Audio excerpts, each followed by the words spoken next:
नमामि शमीशान निर्वाणरूपं विभुं व्यापकं ब्रह्म वेदस्वरूपम्।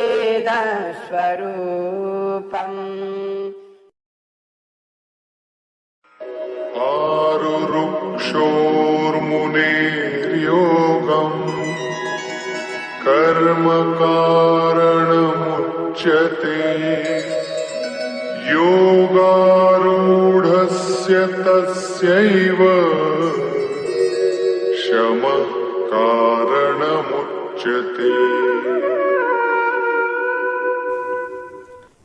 अध्याय 6 के तृतीय श्लोक में योगेश्वर भगवान श्री कृष्ण अर्जुन को बताते हैं कि अष्टांग योग के नव साधकों के लिए कर्म साधन कहलाता है और योग सिद्ध पुरुषों के लिए समस्त भौतिक कार्यकलापों का परित्याग ही साधन कहा जाता है। आरुरुक्षोर्मुनेर्योगं कर्म कारणमुच्यते योगारूढस्य तस्यैव शमः कारणमुच्यते। चलिए योगेश्वर श्री कृष्ण की कही बात को बिल्कुल सामान्य शब्दों में समझने की कोशिश करते हैं। इस श्लोक में योगेश्वर श्री कृष्ण कहते हैं कि परमेश्वर से मिलन, परमेश्वर से युक्त होने की विधि ही योग कहलाती है। परमेश्वर से मिलन, आत्मा का परमात्मा से मिलन, योग, यही योग है। उनकी इस बात को एक एग्जाम्पल के माध्यम से समझने की कोशिश करते हैं। सीढ़ी, जिसे पौड़ी भी पुकारा जाता है कहीं कहीं, इंग्लिश में इसे लैडर कहते हैं, उसका प्रयोग नीचे से ऊपर जाने के लिए किया जाता है अधिकांशतः। बस योग की तुलना उस सीढ़ी से की जा सकती है जिससे सर्वोच्च आध्यात्मिक सिद्धि प्राप्त की जाती है। हम मनुष्यों के लिए ये सीढ़ी अधम अवस्था से प्रारंभ होकर आध्यात्मिक जीवन की पूर्ण साक्षात्कार तक जाती है। कुल मिलाकर ये सीढ़ी जो कार्य करती है वही कार्य योग होता है। मनुष्य को अधम अवस्था से धरातल से सर्वोच्च अवस्था तक ले जाना, यही योग है। याद रखें, योग मंजिल नहीं माध्यम है।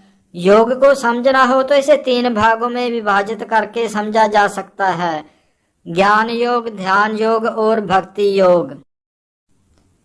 श्रीमद् भगवद गीता के 6ठे अध्याय में योगेश्वर श्री कृष्ण ध्यान योग के बारे में ही अर्जुन को बता रहे हैं। इस श्लोक में भगवान श्री कृष्ण ने अष्टांग योग की बात की है। कुछ के लिए ये शब्द अष्टांग योग कौतूहल का विषय होगा। ये अष्टांग योग होता क्या है, इसके बारे में बहुत विस्तार से बात की जा सकती है, पर बिल्कुल ही संक्षेप में जानकारी लेते हैं। अष्टांग योग वो शारीरिक मुद्राएं हैं जिन्हें साध कर योगी योगेश्वर से मिलने का माध्यम बनाता है। विभिन्न यम, नियमों तथा आसनों के द्वारा ध्यान में प्रविष्ट होने का प्रयास, इन्हें ही सकाम कर्म माना गया है। मित्रों, हमारे लिए आजकल योग एक कसरत भर ही होकर रह गया है, पर इसी योग अष्टांग योग के द्वारा ध्यान में प्रविष्ट होने का प्रयास करते हैं योगी जन। योग आसनों के द्वारा योग के अभ्यास से पूर्ण मानसिक संतुलन प्राप्त होता है। योग आसनों के द्वारा योग के अभ्यास से पूर्ण मानसिक संतुलन प्राप्त होता है, जिससे इंद्रियां वश में होती हैं। जब मनुष्य अभ्यास से पूर्ण ध्यान में सिद्धस्त हो जाता है तो विचलित करने वाले समस्त मानसिक कार्य अपने आप ही बंद हो जाते हैं। कुल मिलाकर योग वो माध्यम है जिससे ध्यान में जाते हुए जो मानसिक भटकाव, ख्याल, चिंतन होते हैं, उनसे योग के द्वारा पूरी तरह कंट्रोल पाया जा सकता है।